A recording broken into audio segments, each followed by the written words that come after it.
데살로니가전서 2장 6절에서 11절 말씀을 함께 보겠습니다.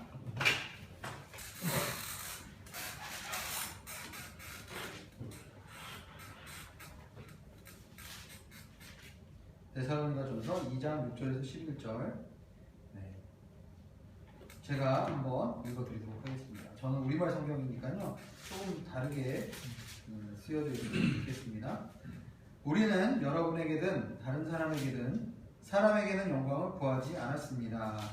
우리는 그리스도의 사도로서 권위를 세울 수도 있습니다. 그러나 우리는 여러분 가운데 유순한 사람들이 되어 유모가 자기 아이들을 돌보는 것 같이 했습니다. 여러분을 이토록 사랑해 하나님의 복음은 물론 우리의 생명까지도 여러분에게 주기를 기뻐했습니다. 이는 여러분이 우리에게 사랑받는 사람이 됐기 때문입니다. 형제들이여, 여러분은 우리의 수고와 고생을 기억할 것입니다. 우리는 여러분 가운데 누구에게도 짐이 되지 않으려고 밤낮으로 일하면서 여러분에게 하나님의 복음을 전했습니다. 우리가 믿게 된 여러분 가운데 얼마나 거룩하고 의롭고 흠없이 행했는지 여러분이 증인이며 하나님도 그러하십니다. 여러분도 알다시피 우리는 여러분 한 사람 한 사람을 대할 때 아버지가 자기 자식을 대하듯 여러분을 권면하고 위로하고 당부했습니다. 아멘. 여기 이제 보면은 사도 바울이 데살로니가 성도들을 어떻게 정말 마음에 품고 또 이들을 한 사람 한 사람을 그리스도 안에서 이 사람들이 잘 성장할 수 있도록 어떠한 마음과 태도를 가지고 이들을 품고 이들을 정말 양육했고 또 이들을 돌보았는지에 대해서 잘 나와 있습니다. 사람의 영광을 구하지 않았고, 그리고 정말 어미의 심정으로 유모가 아이들을 돌보는 것 같이 아주 세밀하게 세심하게 그 사람들의 필요를 보고 그 사람들의 필요를 채워주는 그런 엄마의 마음으로 그들을 돌봤다. 이렇게 7절에 나와 있습니다. 그리고 그 11절 말씀에 보면 역시 바울은 아비의 심정으로, 아버지가 마치 자식들에 대해서 권면하고 위로하고 당부하듯이, 그러니까 아버지의 가장 큰 역할은 권면하는 역할. 권면이라는 것은 이제 여기서 말하는 것은 격려하고 세워주고 잘할 수 있도록, 잘한다고 이렇게 격려해주는 그러한 역할이죠. 그리고 위로하고 그리고 당부하는, 그러니까 챌린지도 역시 아버지가 또 하는.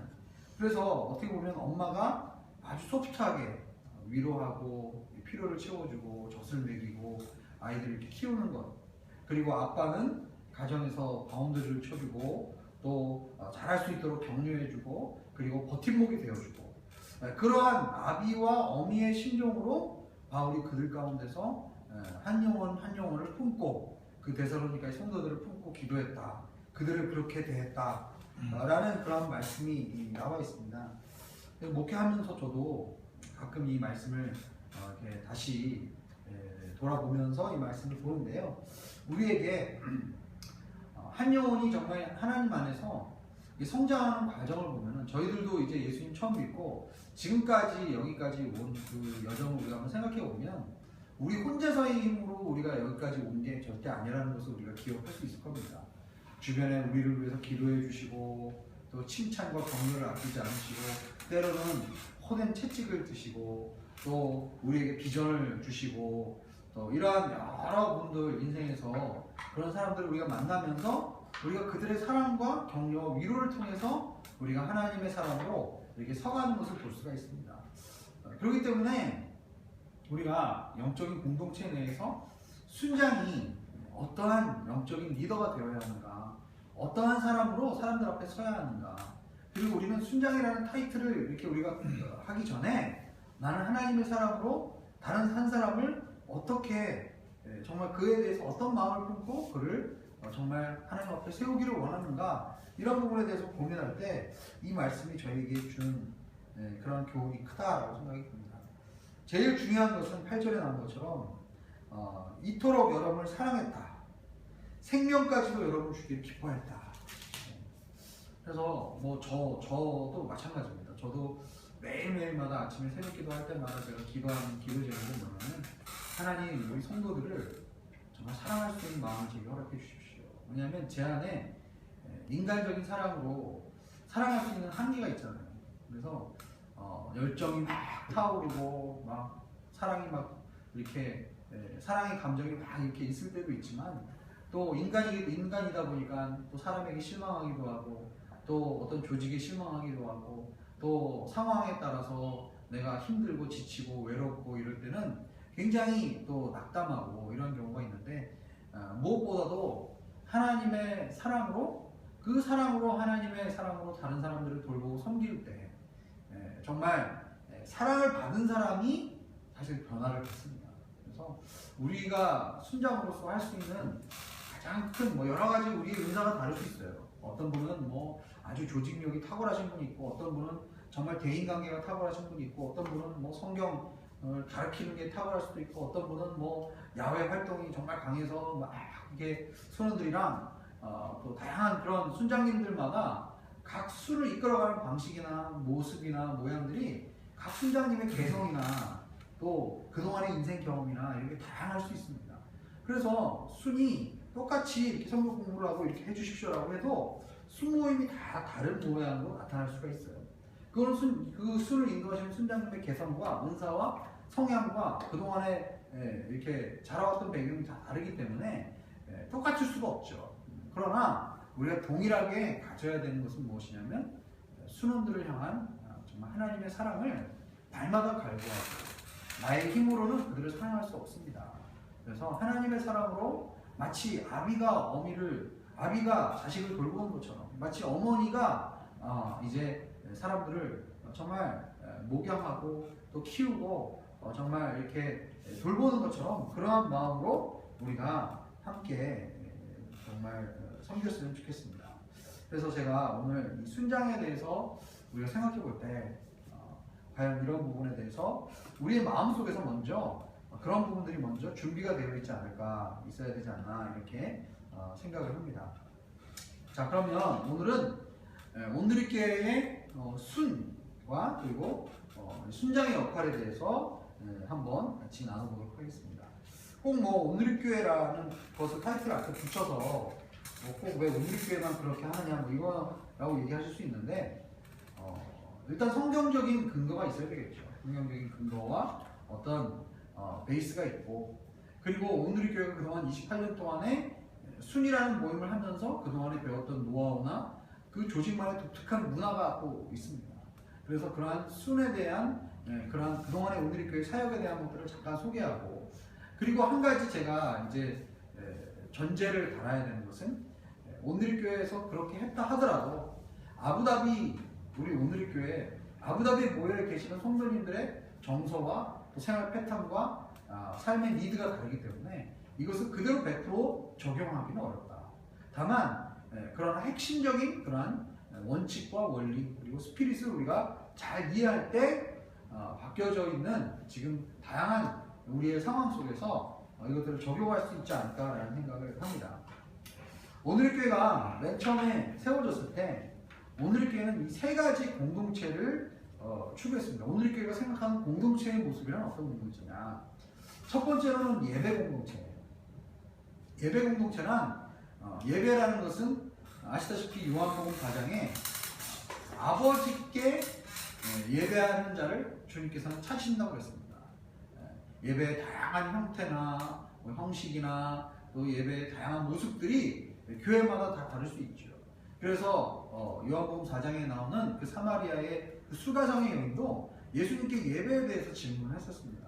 우리 사마리아인들은 이 그리심산에서 예배를 드려야 한다고 하는데 그런데 이 이스라엘 사람들은 예루살렘에서 예배를 드려야 한다고 합니다. 어떤 예배가 오는 겁니까? 라고 물었습니다. 그런데 예수님께서는 신령과 진리로 아버지께 예배하는 그 참 예배하는 예배자들을 찾으신다.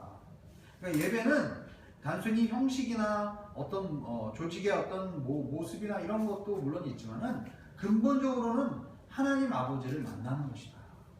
그리고 그 하나님의 사랑과 은혜에 대한 우리의 삶의 반응이고 그래서 우리가 예배를 드린다는 것은 우리를 하나님께 거룩한 산제물로 드려서 하나님의 거룩하시고 기뻐하시고 온전하신 뜻이 무엇인지를 우리가 분별하는 우리의 삶 즉 하나님을 기쁘시게 하고 하나님께 순종하고 하나님께 나의 삶을 드리고 그리고 하나님께 예배드림으로써 내가 하나님 앞에 온전히 하나님의 제물이 되어서 하나님의 뜻에 합당하게 사는 그러한 예배, 그러한 예배를 드리는 사람들이 모여있는 그 예배 공동체, 그리고 그런 사람들이 정기적으로 모여서 드리는 그 예배, 그러한 예배 공동체를 꿈꾸는 거죠. 그리고 우리가 그렇게 진정으로 하나님이 기쁘시는 예배를 드리면 하나님께서 임재하시고 역사하셔서 하나님의 임재 가운데 우리가 들어가게 된다는 거예요. 그렇기 때문에 우리가 자연스럽게 예배를 잘 드리는 공동체가 경험하게 되는 것이 성령 공동체다. 성령 공동체. 지난 시간에 우리가 예배에 대해서 이미 이표 목사님 통해서 강의를 들으셨겠지만, 그래서 예배를 우리가 신령과 진리로 잘 아버지께 드리게 되면 우리는 성령의 임재 가운데서 우리가 하나님께서 우리를 변화시키는 그러한 일들이 일어납니다. 한 목사님께서 굉장히 많은 설교 시간에 강조하셨던 내용 중에 하나가 그겁니다. 우리가 성경 공부도 많이 할 수 있고 교회 활동도 많이 할 수 있고 여러 가지 책도 읽을 수 있고 여러 가지 신앙 강좌라든지 교양도 많이 들을 수 있는데 사람을 변화시키는 것, 진짜 사람이 변화되는 것은 예배를 통해서더라. 예배를 통해서 하나님의 임재를 경험하고 하나님을 만난 사람이 실제로 삶이 변화되더라. 이런 이야기들을 몇 번 하셨습니다. 근데 그것은 뭐 지금 한 목사님의 어떤 그런 어떤 생각이라기보다는 목회를 통해서 오랜 기간 동안의 목회를 통해서 아마 한 목사님이 경험하셨던 것 같고요. 저도 동일하게 이렇게 목회나 사역을 이렇게 하면서 보니까 그런 것들이 있는 것 같아요. 그래서 오늘 교회가 추구하는 것이 예배 공동체, 성령 공동체. 그리고 성령이 너에게 임하시면 너희가 권능을 받고 너희가 예루살렘과 유다와 사마리아와 땅끝까지 이르러 내 증인이 되리라. 사도행전 1장 8절 말씀 아닙니까? 그러니까 성령이 임하는 것을 어떻게 우리가 아느냐. 성령이 임하면 우리 개인적인 어떤 즐거움과 만족을 위해서만 살아가는 것이 아니라, 물론 성령님이 오시면 우리의 영적인 갈급함을 채우시고 영적인 피로를 채우시고 우리 영적인 어둠 가운데 빛을 주시고 우리 가운데 기쁨도 주시고 우리 가운데 만족도 주시고 이런 성령께서 임하시면 우리를 치료하시고 회복하시고 우리에게 은혜를 주시는 그러한 일들도 일어나지만은 성령을 통해서 하나님의 성령을 받은 사람들은 그냥 자기 자신의 그 자리에 안주해 있을 수 없고 예수 그리스도가 어떤 분인지를 다른 사람들에게 증거하는 증인의 삶을 산다. 그래서 오직 성령이 너희에게 임하시면 너희가 권능을 받고 너희가 예루살렘과 온 유대와 사마리아와 땅끝까지 이르러 내 증인이 될 것이다. 그래서 오늘의 교회가 추구하는 공동체는 예배 공동체, 성령 공동체, 선교 공동체, 이렇게 세 가지 공동체로 저희들이 오늘의 교회 공동체를 이제 묘사를 합니다. 자, 그래서 왜 이걸 말씀드리냐면, 그러면 순이라는 순 공동체를 생각할 때, 그러면 순도 이러한 오늘의 교회의 영적인 DNA가 이 순의 이 소그룹에 들어가 있다는 것을 이제 우리가 기억을 해야 된다는 거죠. 그래서 뭐 다른 교회에서는 구역이다, 속회다, 또 뭐 목장이다, 뭐 이런 다양한 표현들을 쓰고 그 소그룹을 어떻게 운영하고 이렇게 하는 거에 따라서 조금씩 방식도 다르고 용어도 다릅니다만 대체적으로 비슷한 내용들이 들어 있습니다. 그런데 다시 한번 우리가 순에 오늘 교회의 순은 어떠한 특징들을 가지고 있느냐, 예배 공동체, 성령 공동체, 선교 공동체라는 그 기초적인 베이스 안에서 우리가 기대하는 오늘 교회 순 모임은 이러한 모임이 오늘 교회 순 모임이다 라고 우리가 정의를 한번 내려보고자 합니다. 첫 번째는 오늘 교회 순 공동체는 큐티 나눔을 하는 그 나눔 공동체입니다. 그래서 우리가 매 순모임 때, 물론 뭐 그렇게 안 하실 수 있는, 이렇게 매주마다 그렇게 안 하고, 또 뭐 가끔 가다가 다른 이제 뭐 중복이거나 뭐 다른 나눔이나 이런 것들을 중간중간에 섞을 수 있겠지만은, 기본적으로는 한 학기 내내 순모임에서 가장 중요하게 우리가 하는 것은 무엇이냐? 우리 큐티를 나누는 거예요. 하나님의 말씀을 묵상하고 그것을 우리 삶 가운데 적용하는 것을, 그것을 우리가 큐티라고 부르는데, 그 큐티를 우리 오늘의 교회 성도들은 매일매일의 삶 가운데서 어떤 목사님의 강의나 아니면 설교나 이런 것들도 물론 우리에게 영적인 양식과 영적인 어떤 그런 것들을 공급을 해주지만은 결국은 우리가 나와 하나님과의 관계 속에서 내가 하나님으로부터 이렇게 말씀을 이제 묵상하고 말씀을 삶 가운데서 적용하고 그것을 통해서 하나님을 음성을 듣는 훈련을 우리가 지속적으로 우리가 이제 하도록 격려를 하고 있죠. 그래서 그 큐티를 우리가 모였을 때 이제 삶 가운데서 나누는 그러한 일들이 우리 가운데 있어야 돼요. 그렇기 때문에 오늘 교회에 처음 오신 성도들은 일단은 큐티 베이직을 일단 들으시면서 이 큐티라는 게 뭐구나, 큐티를 나눈다는 게 어떻게 나누는 거구나, 또 큐티를 하면 어떤 유익이 있구나, 큐티는 어떻게 하는 거구나, 이런 것들을 우리가 배울 필요가 있죠. 어쨌든 우리 순모임 때 생명의 삶 뒤에 나오는 순모임 이제 지도 양식이 나와 있죠, 그죠? 그거를 이제 그 큐티의 그 근거를 해서 저희가 나누도록 되어 있습니다. 그래서 첫 번째로 오늘 그 순에서 제일 먼저 기대하는 역할은 뭐냐? 큐티를 나누는 공동체이다. 두 번째는 전도 공동체입니다. 이것은 뭐 억지로 우리가 막 순에서 막 끝나고 노방전도 나가자 뭐 이런 그런 의미, 물론 그런 것도 할 수 있겠죠. 그러나 중요한 것은 우리의 삶이 하나님의 사랑 안에서 서로 연결되어지고 서로 사랑하고 서로 순모임 가운데서 참 좋다, 참 우리가 함께 모여서 나누는 이 삶이 참 좋다, 우리가 정말 모였을 때 너무 즐겁다, 우리가 서로를 만나는 게 너무 좋다, 이런 마음들이 우리가 들기 시작하면은 그 순이 자연 발생적으로 계속적으로 다른 사람들에게 그 순에 대해서, 그 교회에 대해서, 그 공동체에 대해서 소개하고 알리게 된다는 거죠. 내가 사랑하는 예수님에 대해서 다른 사람들에게 소개하고 싶고 알리고 싶고 나누고 싶은 그런 마음이 우리에게 든다는 거예요. 그래서 사실은 잘 되는 순 같은 경우는 순이 점점 물론 교회에서 배정을 해줘서 순원들이 이제 많이 늘어나기도 하지만은 또 우리 순원들 사이에서 정말 주변에 있는 친구들이나 주변에 있는 그러한 동료들이나 이런 사람들에게 이제 복음을 나누고 또 교회에 대해서 소개를 하고 이러면서 그분들이 자연스럽게 우리 순모임으로 들어오게 되는 그러한 일들이 있게 된다는 거죠. 저희 교회가 순이라고 이름을 붙인 것은 식물의 연한 순같이 그 순이 막 이렇게 이제 뻗어나가 성장하는 것 같은 그런, 그래서 순에는 반드시 나눔과 치유와 회복과 뭐 교제와 이런 기능들이 들어가지만은 순에서는 영적인 성장이, 영적인 재생산이 일어나는 것을 목적과 어떤 큰 방향성으로 우리가 가지고 있다. 그 다음에 세 번째는 치유 공동체인데요. 치유 공동체는 일본에 나와 있는 나눔 공동체와 긴밀하게 연결이 되어 있습니다. 이 치유는 우리가 나눔을 주 안에서 내가 하나님 앞에서 정말 기쁜 것, 즐거운 것, 또 좋은 것 이런 것들도 나눌 수 있지만은 내가 살면서 어려웠던 시절, 힘들었던 것, 또 내가 답답했던 것, 그동안 상처받았던 것 이런 것들을 순원들에게 나눌 수 있을 정도가 되려고 한다면은 순원들이 성숙한 공동체가 돼야 돼요. 안전한 게 느껴져야 되고요. 내가 예를 들어서 술 모임에서 이런 얘기를 했는데 그 다음날 뭐 며칠 뒤에 쟤는 저렇대더라 이러면서 막 공동체 안에서 나에 대한 소문이 돌고 나를 막 비방하고 뒤에서 막 이렇게 욕하고 이런 것들이 내가 나중에 다른 사람을 통해서 들으면 얼마나 상처가 되고 힘들겠습니까? 그런 공동체에서는 절대로 나의 이야기를 할 수가 없죠. 그러나 정말 그 사람의 그 가장 연약하고 아픈 부분까지 그것들을 잘 나눌 수 있도록 도와주고 또 그를 잘 지켜주고 보호해주고 그리고 공동체 안에서 그를 성숙하게 중보해주는 그러한 정말 이 프로텍티브한 정말 이렇게 서로를 지켜주고 보호해주는 그러한 공동체가 될 때 안전하게 자신의 삶의 어떤 가장 큰 고민까지도 나눌 수 있게 되는 거예요. 그렇게 되면요 진짜 치유가 일어납니다. 어떤 내적 치유 세미나나 뭐 어떤 성령 집회에 가서 그런 것들도 통해서 우리가 치유를 될 수도 있겠지만 진정한 치유는 내 마음속에 있는 가장 아픈 부분, 가장 어두웠던 부분, 가장 내 고민이라든지 이런 것들을 지체들에게 하나님 앞에서 사람을 보고 나누는 것이 아니라 하나님을 앞에서 지체들과 함께 그것을 나누면서 지체들이 나를 위해서 기도해주고 중보해주고 나를 위해서 함께 그것들을 나눌 때 치유가 일어납니다.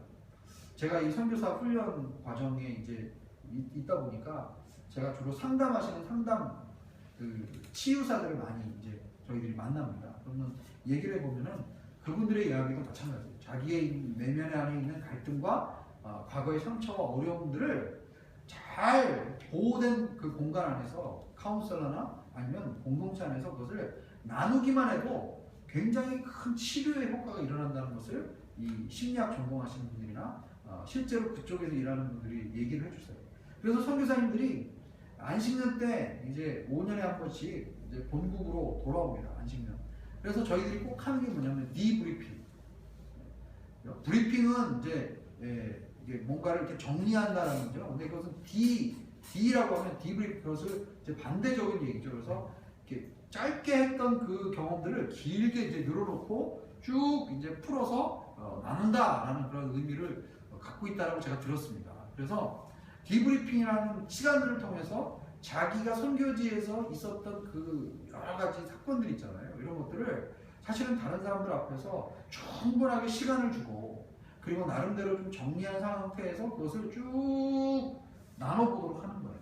그러면요, 혼자서 나누다가 막 울기도 하고요, 막 혼자서 나누다가 막 얼굴이 빨개지기도 하고 분노가 생기기도 하고요. 그런데 그런 것들을 일단 이렇게 한 번씩 토설하고 다 이렇게 뱉고 나면은 그 마음이 되게 시원해지고, 그리고 그 다음에 이제 이 상담하시는 분들이 또 이것을 돕는 그 사역자들이 그거에 대해서 잘 정리할 수 있도록 질문을 던집니다. 그러면 자기가 그것에 대해서 답하고 대답하고 서로 기도하다 보면은 마치 옷장 안에 옷이 막 펑크러져 있는 상태로 있다가 그 옷을 서랍장에 꺼내갖고 그 옷을 다 빼내는 거예요. 빼고 나서 그 옷을 다시 다 정리해서 잘 차곡차곡 개갖고 다시 집어넣는 그런 역할과 같은 그런 내면 세계의 치유가 우리에게 일어나야 된다라는 것이죠.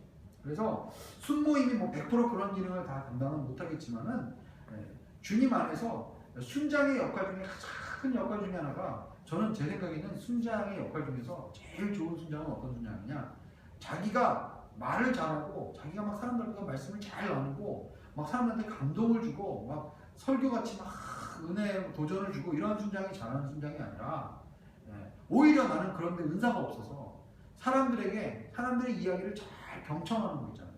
자기가 이야기를 잘 들어주고 그 사람이 편하게 자신의 이야기를 할 수 있도록 이야기를 들어주고 경청해주고, 그리고 그 사람 입이 무거워갖고 그 사람 얘기를 함부로 밖에 가서 떠들지 않고, 그리고 그 사람을 정말 성심성의껏 그를 내가 정말 사랑하고 있다는 것, 그를 내가 돌봐주고 있다는 것, 그를 내가 그 아픔까지도 그를 내가 정말 그것을 품고 같이 간다는 것, 그런 것들을 내가 인식할 수 있는 그러한 순장이 참으로 귀한 순장이다라는 생각을 하게 됩니다. 네 번째는 순 공동체는 봉사 공동체입니다.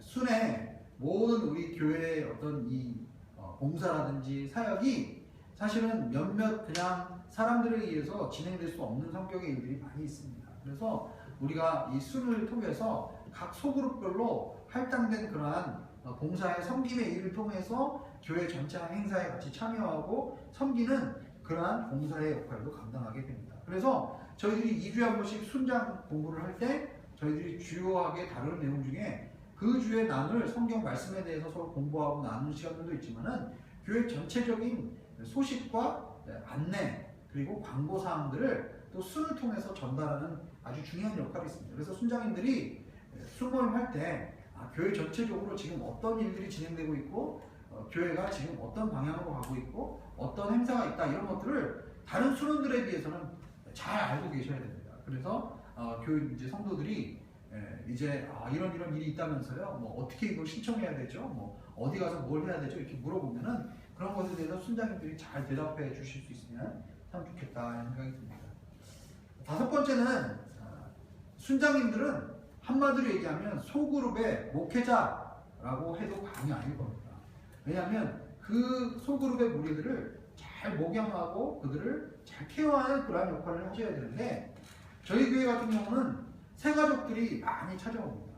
그래서 매주마다 아시다시피 가는 사람도 많고 또 오는 사람도 많아요. 그런데 저희들이 새가족을 잘 이제 순에 정착하고 아부다비에 잘 생활할 수 있고, 또 그들이 이제 새로운 이 터전에서 잘 생활할 수 있도록 그들을 돕고 섬기는 새가족을 잘 돌보는 일들이 순장님들이 해주셔야 되고요. 그 다음에 새가족들이 잘 교회에 정착하려면 초기에 새가족들이 왔을 때 신방을 잘 연결해서 같이 신방에 참여하는 것도 굉장히 중요합니다. 물론 순장님들이 직장인들이시기 때문에 매번마다 신방에 다 다니실 수는 없어요. 그래서 저희 목회자들이 주로 이제 신방을 하게 되지만, 우리 순장님들 중에는 제가 이렇게 신방을 하면은 그 신방 때 잘 이렇게 동행하시는 순장님들이 계십니다. 물론 그분들이 한가하고 일이 없어서 그런 게 아니라 그만큼 영혼에 대한 열정과 사랑이 있으시기 때문에 그런 순장님들이 계시죠. 물론 뭐 같이 따라다니지 않는다고 해서 그 영혼에 대한 사랑이 없다 이렇게 말씀드린 건 절대 아닙니다. 그런데 어쨌든 그런 것을 정말 좋아하고 같이 따라다니고 좋아하시는 분들이 계시다는 거죠. 저는 그걸 굉장히 권해드리고 싶어요. 왜냐하면 그 순원의 가정에 방문을 하고 순원들과 대화하는 것을 순장이 함께 참여한다는 것은 순원에게 있어서 순장이 나에 대해서 이렇게 관심이 있구나, 또 나의 문제에 대해서 이렇게 잘 알고 있구나라는 것들을 이렇게 좀 알려주는 그런 뭐 기능이 되고요. 목회자 입장에도 순장이 같이 신방에 이제 같이 동성을 하잖아요. 그러면 굉장히 마음이 든든하고 또 순장님한테 이런 것들을 물어볼 수도 있고 또 순장님과 함께 목회에 대해서 그 영혼에 대해서 함께 어떻게 그분들을 섬겨야 될지를 나눌 수 있기 때문에 굉장히 유익한 시간이라고 생각해요. 그리고 새로 교회에 오면은 저희 교회는 아시다시피 두 가지를 필수로 저희들이 꼭 추천을 해드립니다. 첫 번째는 큐티 베이직 4주 과정을 꼭 들어주시면 좋겠다. 두 번째는 1대1 제자하는 과인데 저희가 16주 과정이 있는데 1단계 4주 과정을 적어도 오늘 이렇게 오셨으면 내가 3개월 있던 4개월 있던 여기에서 2년 있던 3년 있던 두 가지는 꼭 좀 듣고 가셨으면 좋겠다. 그래서 첫 번째는 큐티 베이직, 두 번째는 1대1 양육.